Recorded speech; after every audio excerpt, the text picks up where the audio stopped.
Thank you, Mr. Chairman. Mr. Vogt, welcome. Thank you, sir. In my judgment, I do not know a single person in Washington or outside Washington who knows more about the federal budget than you do. I used to read your suggestions during President Trump's first term, many of which Congress ignored. We shouldn't have. I am delighted that the president picked you. I have read that since 2019, the population of America has increased 2%, and our spending has increased 55%. Under President Biden, I wish him well.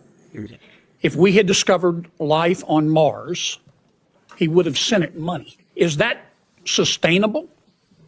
Senator, it's totally unsustainable. And the problem is that you go on these trajectories that we are currently on, and you don't know when you're going to get to the point at which you have some major problems as an economy, as a country. And we know that historically. I hope you'll start with the low-hanging fruit. There's a lot. When we sent out stimulus checks to save our economy, $1.6 billion went to dead people. And the checks were cashed. Obviously fraud.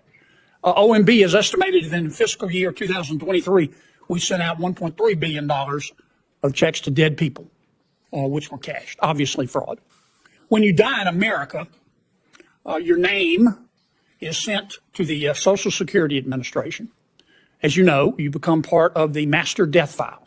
Senator Carper and I discovered that Social Security would not share that information with any other department of government. So we passed a bill saying you have to share it with Treasury and other people who write checks, so we'll stop paying dead people. Duh. We got pushback, believe it or not, on the bill. We had to agree to a trial period, and that trial period ends in 2026.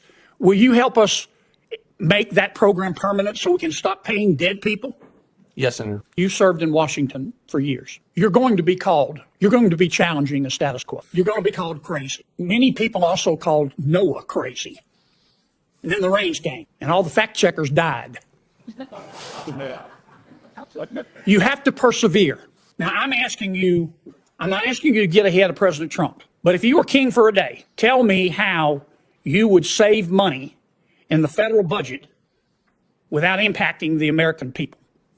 Thank you, Senator. I think it's the strategy that we had in the first term, which is to go really and take a very close look at the agencies that are spending and wasting money, and I believe weaponized at times against the American people. When they put a 77-year-old Navy veteran in jail, Joe Robertson, for 18 months for building 4 ponds on his ranch to be prepared for wildfires, that's the EPA. I think we have to look at that, and we have to look at the agencies that Congress has a vote on every single year through the appropriations process.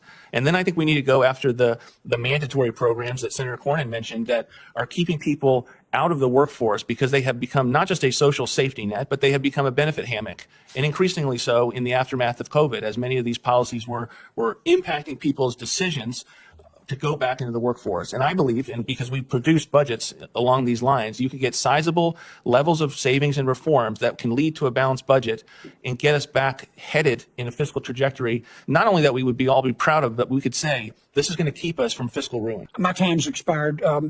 Ella Porter, do you have anything you'd like to add? Okay, now's your shot. Thank you, Mr. Vogt, for your time. Thank you. Congratulations. Good call there, young lady.